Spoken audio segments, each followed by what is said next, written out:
자, 안녕하세요. 이번 시간에는 연필 정물화에 대해서 우리가 알아보도록 하겠습니다. 근데 연필 정물화에서도 기본적으로 아시고 넘어가야 될 것이 있는데, 기본 구도입니다. 풍경화에도 구도가 있고 정물화에도 구도가 있는데, 정물화의 구도에는 많은 구도의 유형이 있습니다. 그래서 보통 우리가 삼각형 구도를 가장 안정적인 구도로 쓰고 있는데, 삼각형 구도 외에 다양한 구도의 유형들이 있습니다. 자, 그러한 유형들을 어떨 때 어떠한 유형의 구도를 써야지 효과적으로 표현할 수 있는지 잠깐 예를 든다면, 우리는 보통 오른손잡이가 많습니다. 그래서 오른쪽에 시선을 먼저 가게 돼 있는데, 그러한 영향으로다가 어떠한 대상을 잡을 때도 그 정물의 주제가 될 수 있는 부분들을 오른쪽에다 많이 배치를 하고 있습니다. 물론 왼쪽에 배치할 수도 있지만 대부분 시선 방향에 따라서 오른쪽에 많이 배치를 하고 있습니다. 그 오른쪽에 배치를 본다면, 보통 우리가 가상의 16등분을 나눴을 때 그 가상의 16등분에서 4분의 1 지점이 되겠죠. 이러한 가상의 공간에 16등분을 우리가 했을 경우에 이렇게 가상의 16등분을 했을 때 주제 성향이 될 수 있는 부분들을 오른쪽에 4분의 1 지점, 아니면 왼쪽에 4분의 1 지점에다가 위치를 선정해도 좋으십니다. 근데 보통 이렇게 주제 위치를 선정하는 것처럼 우리가 정물화에서도 지금 제가 말씀드린 것 같이 주제 물체가 있고요. 물체 이름에 따라서 주제 물체가 있고요. 주제 물체라는 것은 여러 가지 물체 중에서 내가 마음에 들어서 할 수도 있지만, 여러 가지 물체 중에서 그래도 그 물체 중에서 크기별로 봤을 때 크기도 너무 작지도 않고 너무 크지도 않고 중간 정도의 크기를 유지하면서도 형태가 남들과 조금 다른 모양의, 그리고 색채도 다른 모양의 이러한 모양들을 주제로다가 잡을 수 있습니다. 자, 그러면 또 주제 말고 우리가 또 알 수 있는 게 부주제라는 물체가 있습니다. 부주제라는 물체는 주제 물체를 보조해 주는 거죠. 받쳐줄 수 있는 거. 우리가 학교에서 반장이 있으면 부반장이 있는 것처럼 주제도 주제를 받쳐줄 수 있는 부주제가 있는 겁니다. 그래서 보통 부주제로 많이 쓰고 있는 것들이 사과라는 겁니다. 사과라는 빨간 사과, 파란 사과도 있겠지만, 어떠한 물체가 만약에 주제가 주전자예요. 주전자면 그 주전자 옆에 빨간 사과가 있으면 그 사과가 부주제로서 주전자의 단조로움을 조금 더 받쳐줄 수 있는 거죠. 색깔로도 색채로도 받쳐줄 수 있는 거죠.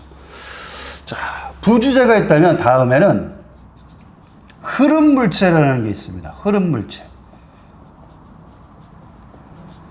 흐름 물체는 구도를 맞춰줄 수 있는 유형이에요.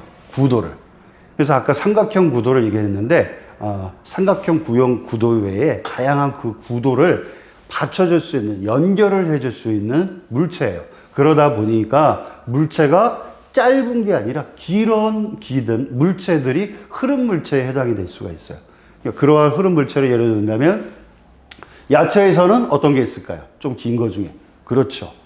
대파, 파 종류, 또 오이, 당근, 이러한 좀 긴 물체들이 흐름 물체에 해당이 될 수가 있어요. 반대로다가 다른 건 뭐가 있을까요?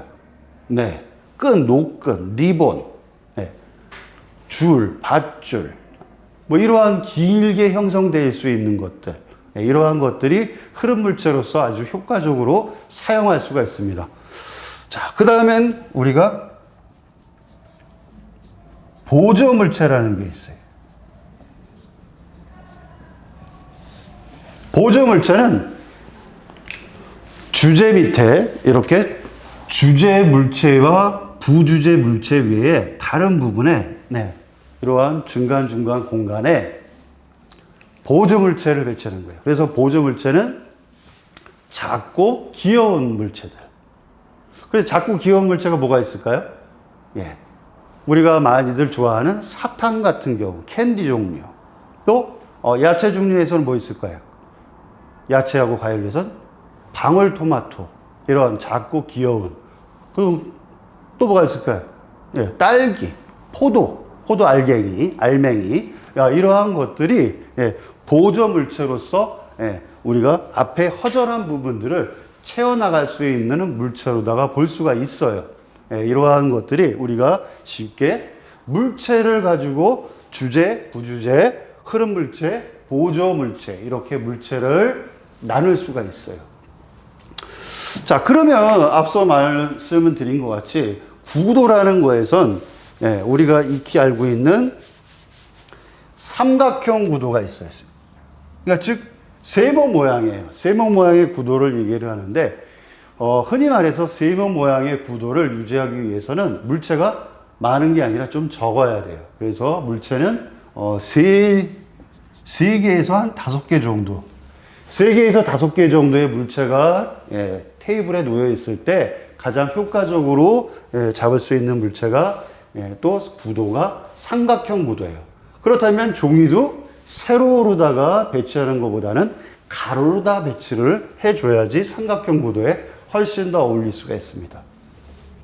그래서 삼각형 구도는 이러한 우리가 알고 있는 정사각형도 있지만 이렇게 역삼각형도 될 수 있고요. 또 조금 더 긴 이등병 삼각형도 될 수가 있어요.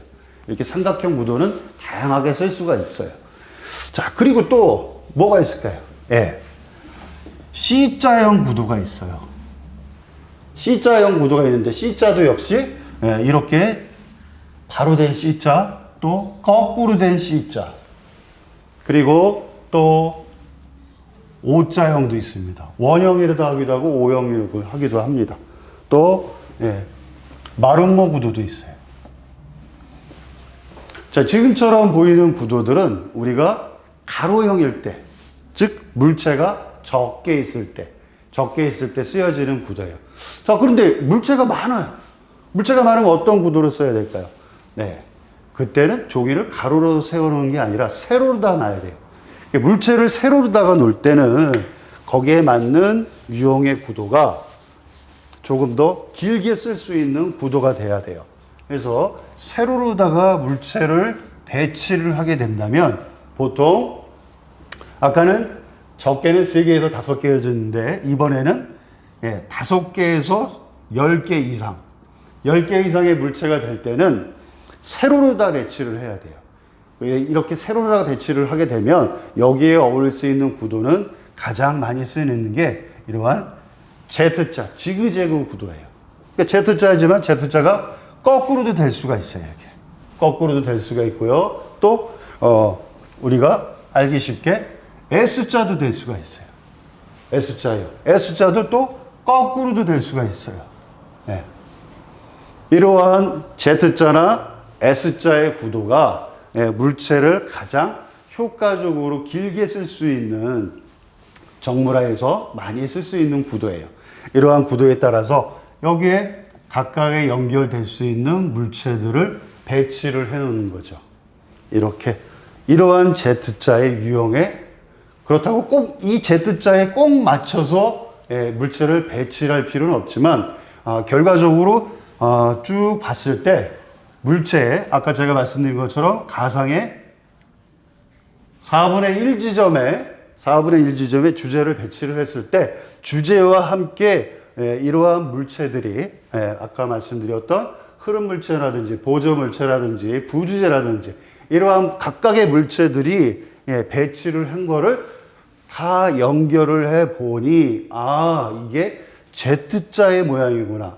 이것들이 S자의 모양을 유지하고 있구나 라고 느껴질 수가 있어요. 그렇다면 우리가 연습을 할 때도 이왕이면 Z자나 S자에 맞는 물건의 배치, 구도를 가지고 우리가 연습을 하면 아주 효과적으로 물건들을 배치해 나갈 수가 있습니다.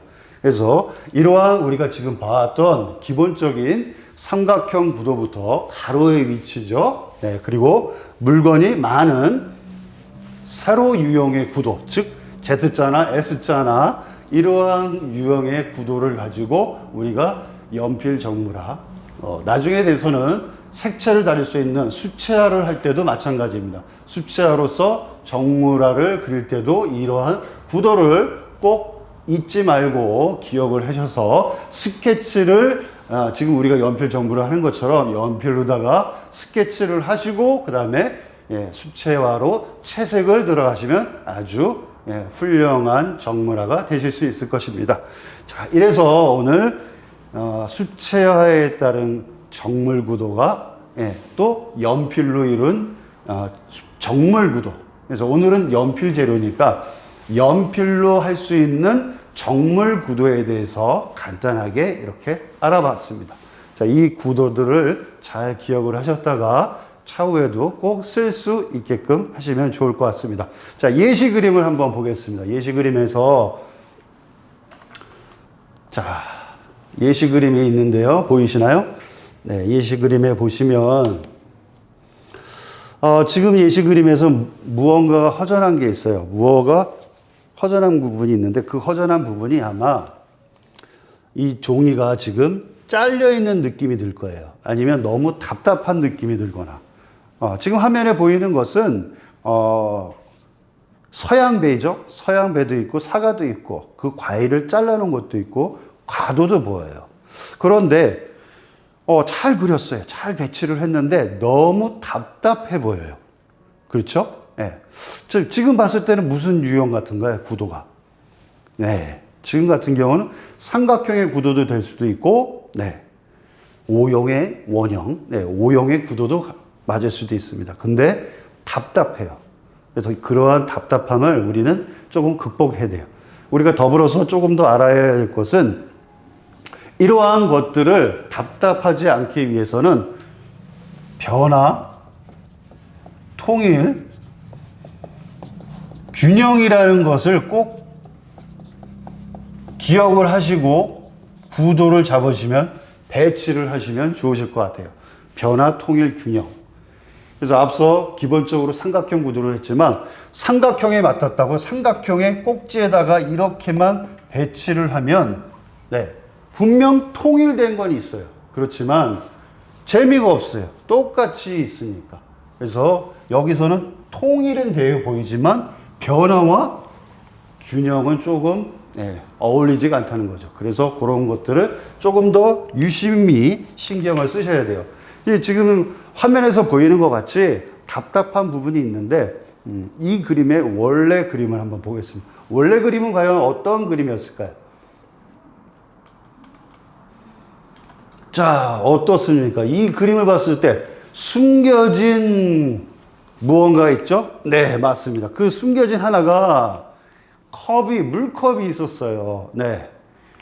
네, 여러분들이 보는 것 같이 물컵이 한쪽에 있다 보니까 그 물컵이 있으니까 어때요? 네, 공간이 훨씬 더 넓어지고 공간 속에서 우리가 충분히 숨을 쉴 수가 있어요. 이렇게 그림에 있어서도 안정적으로 다 배치가 이루어진 다음에 우리가 또 한 번 신경을 쓸 거는 너무 답답하지 않는가. 그래서 그림 속에서도 숨을 쉴 수 있는 공간이어야 돼요. 그러니까 바람이 통할 수 있는 곳.